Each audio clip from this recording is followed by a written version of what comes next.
Tubes, objectively terrible, often misunderstood, and yet so widely loved because they just make things sound good. The WA23 is a high-end tube amplifier from Woo Audio with a price tag of $9,000, which makes it a little bit more expensive than the standard edition of the WA33. I actually did a review of the WA33 on my own channel some time ago, and I'll be speaking on some comparisons to that because the WA23 and the WA33 are surprisingly different, and spoiler alert, I like the 23 more. Before we get into the sound though, we have to talk about the build and aesthetics of the WA23 because it's quite a bit more compact than the behemoth that was the WA33, and the build quality is, well, see for yourself.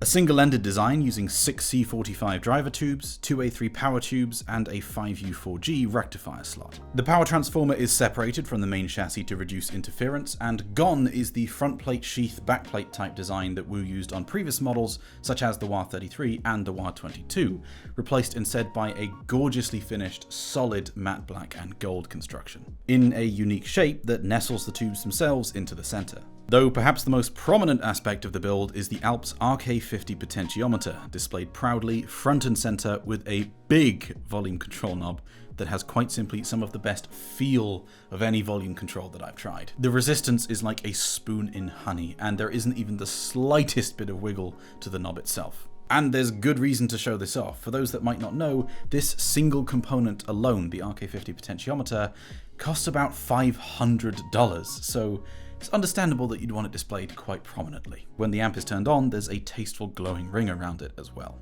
The smaller controls nearby allow you to swap between headphone and preamp outputs, adjust the output impedance of the amplifier. I measured low at 4.7 ohm and high at 18.6 ohm, gain, and input selection, for which there are both single-ended and balanced inputs, but as mentioned, this is a single-ended amplifier. Those balanced outputs will work fine, they just leave the negative polarity floating, so there's no issue with using them if you have a balanced source, but you're effectively actually only connecting it single-ended, so you won't get a benefit from using that versus the RCA inputs. For outputs, there are again balanced and single-ended, though the XLR out is mostly there for convenience, so no adapters needed. I don't think there's a single thing that I can complain about with the build of this device. Everything from the finishing, the construction, the feel of all the controls, the connectors, it is all absolutely stunning. It feels solid. It's great. So now let's talk about the sound, and I'm going to start off with a little bit of information about why the experience with this amplifier is quite different from the WA33, despite the fact that they're using the same tubes, 2A3s, 6E45s, and 5U4G. The WA33 was an amplifier that had a huge amount of power, control, it was immensely resolving, and it sounded like a fantastic solid-state amp, but with a sprinkle of tubey flavor on top. It was remarkably uncolored for a tube amp. The WA23, on the other hand, I'd say is almost as resolving. It's very, very close, but it's quite a bit more colored in overall presentation. It's warmer, it's richer, it has a bigger and more holographic soundstage than the WA33 did, and vocals are also a little bit more of a forward and more pleasant presentation. They both use the same kind of tubes, but the WA23 is a single-ended design, and in the context of a tube amplifier and how these tubes are used, that means a lot more than it does for a typical solid-state amplifier. Usually with solid-state amplifiers, using balanced versus single-ended isn't that big of a deal. Some amplifiers might sound slightly different from one output versus the other, but many you just won't be able to tell. The main advantage for using balanced on solid state is that in most circumstances you get twice the power. But here, as explained in this note from the RCA Manufacturing Company in 1933, which there's a link to in the description, when two tubes are operated in a Class A push-pull circuit, the non-linear sections of their characteristics are made to complement each other to give a substantially linear overall characteristic. This method produces an output free from second harmonic distortion. So this means that using a balanced push-pull design like the WA33 does, you cancel out a lot of the second order harmonic distortion and end up with a less second order dominated distortion profile. This is a big part of the reason why the WA33 sounds subjectively closer to solid state than many other tube amps do. It's not as stereotypically tubey sounding as a single-ended trio design like the WA23 because it doesn't have a significant amount of second order harmonic distortion, and that's a big part of what contributes to a stereotypically tubey sound. But the WA23 is quite a bit less powerful than the WA33, and so the first question on many people's minds is going to be, well, with really hard to drive headphones like the Headphone or the Abyss 1266, does that mean that they're not going to sound as good? And the answer to that is quite simply no.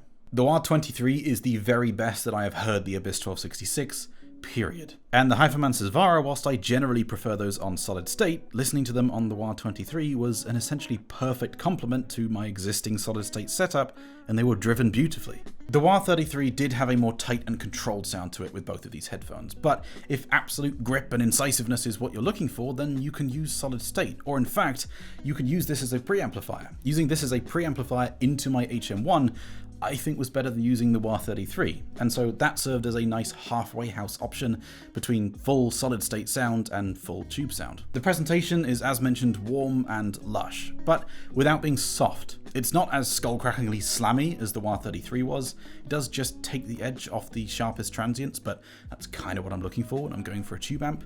But this is not a slow-sounding amplifier. This is still able to deliver quick and powerful macro dynamics like those in Halo from the new Pendulum album, for instance, with absolute ease. This sort of sound signature is what I'd go for when I'm listening to tracks that benefit from an open and holographic spatial presentation and/or some particular lushness brought to the vocals. And both of these aspects are shown off quite well in the track No Words from the Analog Sessions version of Super Dream. This is a track that sounds big on most amplifiers and huge on the WA23. It's open, airy, light, and best of all, when the kick drum and bass guitar come in at about 1 minute and 30 seconds, none of that goes away. On a Headamp GSX Mini is an example of another warmer amp. When playing this track, there's a touch of congestion that comes in when those low frequency elements start, whereas the WA23 just breezes through it and they pop out of nothing. I did get a chance to compare this to another popular tube amplifier, the Cayenne HA300, and the main difference there was that the WA23 was noticeably more resolving. This is a very technically capable and detailed amplifier, and it doesn't seem to change in sound no matter how difficult or demanding the track gets. It doesn't get congested no matter what you're playing, and really no matter what you're running. The sound presentation is very consistent, whereas that's not necessarily the case with all other amps. This is a very detailed and technically capable amplifier and doesn't seem to change in how it sounds, its presentation, under pretty much any circumstances. No matter how difficult or demanding or complex the track gets, it seems to remain very consistent. I said that I like this more than the WA33, and I do, but that's not because the WA23 is an outright better amp than the WA33. It's not, they're just quite different. The WA33 has more power, it's got a bit more technical performance, it's a slightly more resolving amp, but the reason I like the WA23 more is because this sounds more like a proper tubey tube amp. It is coloured, it is lush, it is more holographic. It's giving me more of an alteration to the sound than either the WA33 or the Amethyst Khalees did, and that's more of what I'm looking for when I'm not wanting to use solid state. If you're wanting to buy one amplifier and use it for everything, then I would recommend looking more towards the Amethyst Khalees or the Woo WA23 because those amps are both closer to neutral, and they do have a slight edge in resolution over the WA23, but not by a huge margin. However, if you have a great solid state amp already and you're wanting something with a different presentation that will complement it, this hits the mark. And this is a high performance amp. It doesn't get congested. The detail retrieval is superb. It drives difficult headphones without issue.